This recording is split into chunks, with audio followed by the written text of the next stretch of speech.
Hi guys, it's Chelsea from The Financial Diet, and this week's video is brought to you by FreshBooks. And today we are in a very new and exciting place and with a new person, Hank Green, who amongst many things is the executive producer of The Financial Diet and also makes many other awesome YouTube channels, which you can see here, and we will link them in the description. And Hank is also actually in The Financial Diet book, which we have briefly mentioned and we'll give you more information about soon, but in the meantime, blah-de-da, here it is, and you can find it in the link in the description for pre-order. So today I thought it would be fun to ask Hank just some sort of awkward and honesty-inducing money questions that will get to the meat of what he really thinks about money. I think that we should be more honest about money. I really do. I've never thought that. I actually disagree. I think we should be more opaque about money. Just never bring it up. Never bring it up. So first question, Hank. Yeah. Let's get right to it. What is the worst money that you've ever spent in the name of romance? Well, it doesn't necessarily a lot of money, but I've definitely spent some bad money in the name of romance. I had a girl, not even a girlfriend, a girl that I wanted to be my girlfriend who was very into the band Rush, and I now know a lot of words to Rush songs because I was trying to impress her with my knowledge of Rush. So you just bought a bunch of Rush CDs? I did. I bought the most recent one, and I bought the two biggest ones, and yeah. Because you wanted to get the deep cuts? Correct. Did you buy any Rush merch? No, I didn't want to be too out there with it. I just wanted to sort of bring it up, and I did. And she was like, "Wait a second. Why do you know about Rush?" And I was like, "I don't know. I just love the band Rush. Can't get Let's enough go of it." swimming." I actually had a very similar thing with a guy who was obsessed with jam bands, and I went to a lot of jam band concerts, which if you've never been to one, you think the songs last 20 minutes, which is already enough. They actually last an hour and 20 minutes on stage. Yeah, they just keep going. But I feel like spending on wooing, to me, should only be done when you already are to some level committed to this person. Because anyone that you are required to spend money on in order to get close to, it's a big red flag. Yeah. Different people feel love different ways. And a lot of people feel love financially. And that's not a thing for me or for Catherine, but I don't want to necessarily discount that. Well, I think that a lot of people, especially who grew up in financial precarity, it's a really big deal for them to feel safe more than anything else. Yeah. And that to me is a whole other thing, right? Because if you can provide safety and security for someone that you love, yes, it's financial technically, but it's also not about just being as flashy as possible. Right. Which is different. Yeah. And it's the different ways in which we understand value. And I think a lot of people like value is the ultimate manifestation of value is money, which is really nice to get away from, but it's what our culture says. It is what our culture says, and also if you've not experienced that from someone or experienced it in your own life, it can seem like the ultimate expression of care. Particularly care even more so than love. However, a Rush CD, never gonna factor into that conversation. I spent like $45 on Rush CDs. I was like, what did the guy at the CD store think? I was at the hip little CD store in downtown Winter Park, and I was just like this. I probably also bought a third wave ska CD, and this guy was like, "I am so confused." Is it like when kids try to buy condoms at the grocery store and they get a bunch of other stuff? Yeah, basically, So I was just absurd. I gotta buy some cool CDs, so it doesn't think I'm that weird. So something we talk a lot about on TFD is spending in the interest of making yourself a better or different person. You can sort of buy yourself an upgrade as a human. Yeah. What is a misguided purchase that you have made in order to sort of upgrade yourself? Well, every gym membership, ever. I mean, and then... Is the man who just got back from Pilates. And then, well, yeah, that I do. Because I do private sessions, which are very expensive, relatively. But if I don't show up, then Allison is like, Where are you, my friend Hank, who has let me down? A lot of people, in New York, I think especially, bigger cities where people work really long hours, it's very popular to get a trainer, and everyone says the same thing, which is look, otherwise I just won't show up to the gym. Which honestly, I feel like at the end of the day, it is much better to spend that money up front on something you will actually use than continually convince yourself that you will go to something that you never end up doing. Was there ever any specific item? Yeah, I bought Heelys one time. What better version of yourself did you anticipate that would create? That just makes a more annoying version of yourself. Hey, the picture in your head and the picture in real life is not always the same thing. This, but on wheels. Just at the mall. I was an adult human. I was in my 20s. No! So what is a guilty pleasure that you spend money on even though you know you shouldn't? So many things. Business class, for sure. Probably the most guiltiest, expensivest pleasure that And it's not just the cost, it's that airplanes are much more efficient like per passenger when they don't have a first class at all. Right. And so if people are buying those seats, then airlines have bigger first class sections, which fits fewer people for the same amount of fuel being burned, and so it's worse for the environment. So I think about that every time I sit down in business class, and I'm just like, this is dope, and I'm bad. And you watch all the poor people shuffle by. You know what? I like to at least acknowledge that the people who are going by, and That's just worse. Like, sort of. Well, just be like, well, sometimes I have a baby, one, and then it's like, hey, everybody's having a good day. I actually think it would be worse if people in business class just like waved. Hello, the proletariat. How charming. Hold up your glass of champagne. So how do you then justify it to yourself? What makes you keep spending? I justify it by saying, would I do this? Would I go on this trip if I didn't have business class? And I just wouldn't. Like, I fly enough, and and it's unpleasant. I'm 6'1", and I have a family, and so I'm like, would I go on this trip? In economy, no. Would I go if it were business class? Yes. So what is something you are very cheap about, even though you know you should be spending more? I still, I don't know how to buy clothes. I don't know how to buy more expensive clothes, nicer clothes, I don't know. I've never had a tailored anything, and I feel like maybe I should have some tailored things. What about for went events? to... Like weddings? Oh, Montana weddings, you need a vest. Max. You're in like a bolero tie. Yeah. and cowboy boots. Yeah, no, not kidding. Oh, really? I see lots of bolo ties at Montana weddings. I don't wear one myself, but Oh my yeah, gosh. a leather vest is like the top of fashion. A leather vest? Like no sleeves? No sleeves on a dress shirt, yeah.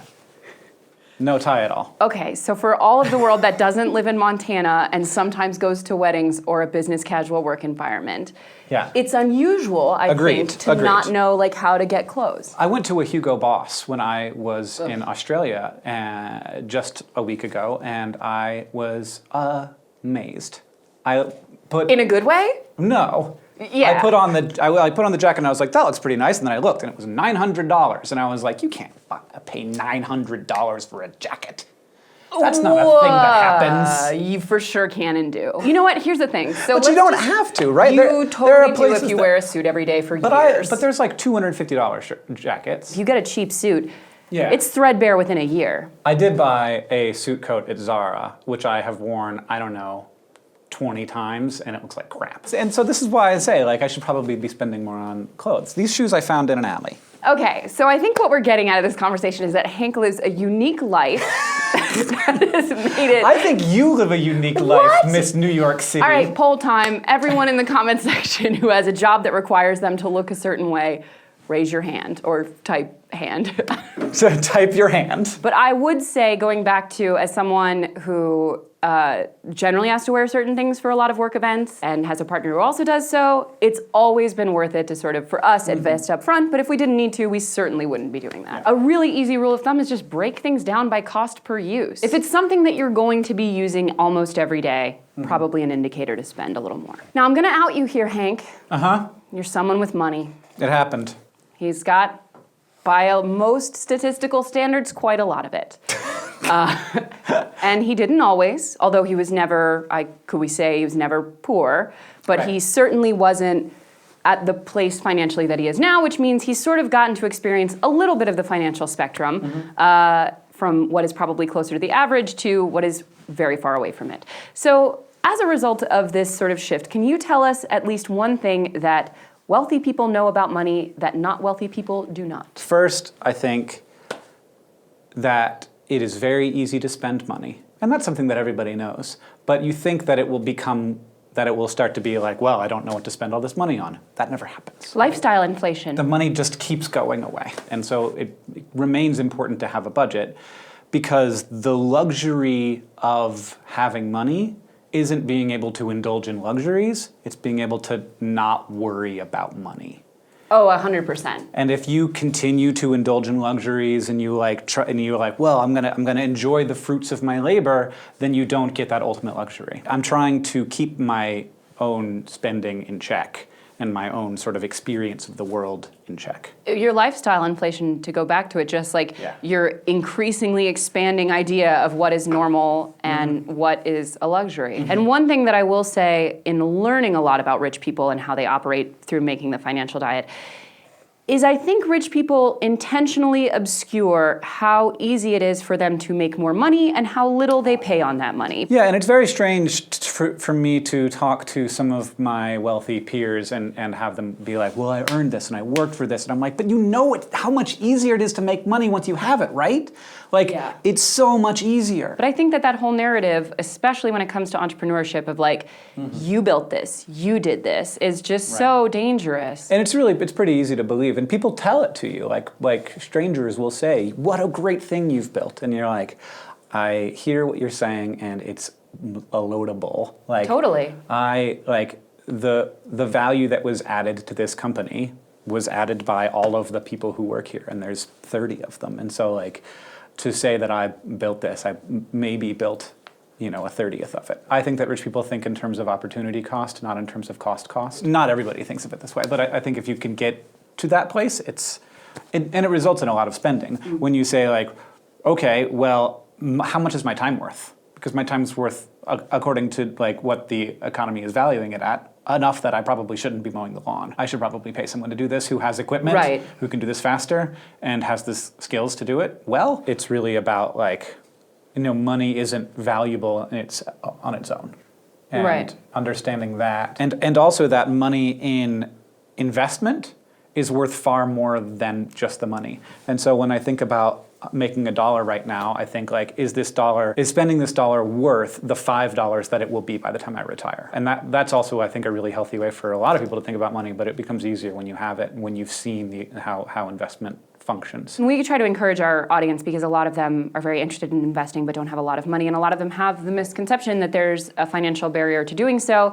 There really isn't. I mean, to the extent that perhaps with some big providers of investment options, it's maybe a couple $100s a year, but generally speaking, especially if you have something like a 401k available to you, we can all invest, even with a few dollars a month. And if you start, we call it future you, if you start thinking in terms of future you, it's a lot easier to make these decisions. Also, to echo what Hank said, rich people tend to put an actual value on their time, which is something that everyone can do. And even if it comes down to something as simple as like, hey, I noticed I'm wasting a lot of time on this thing that doesn't really enrich me in any way, you can say, hey, my time's worth more than that, and cut it out. What is something that 2017 Hank does with money that 2007 Hank would not have thought possible? I mean, I own a house. I own it. I don't have a mortgage. Oh, wow. Which is amazing. That's nice. Giving health insurance to a bunch of people, that's the best thing I do with my money, is I make it so that my employees don't have to think about health insurance.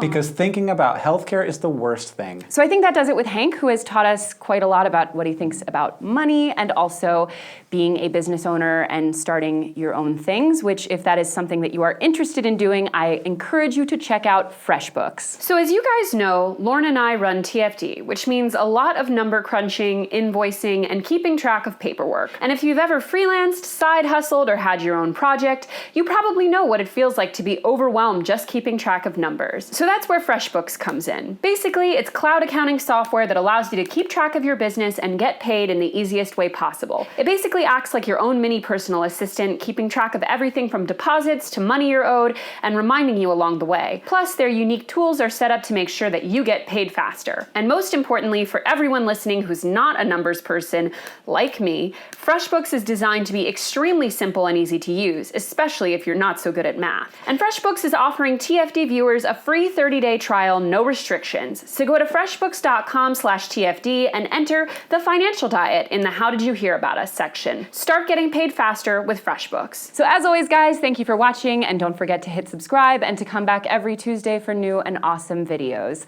Bye! Seriously, they're really good. Thanks!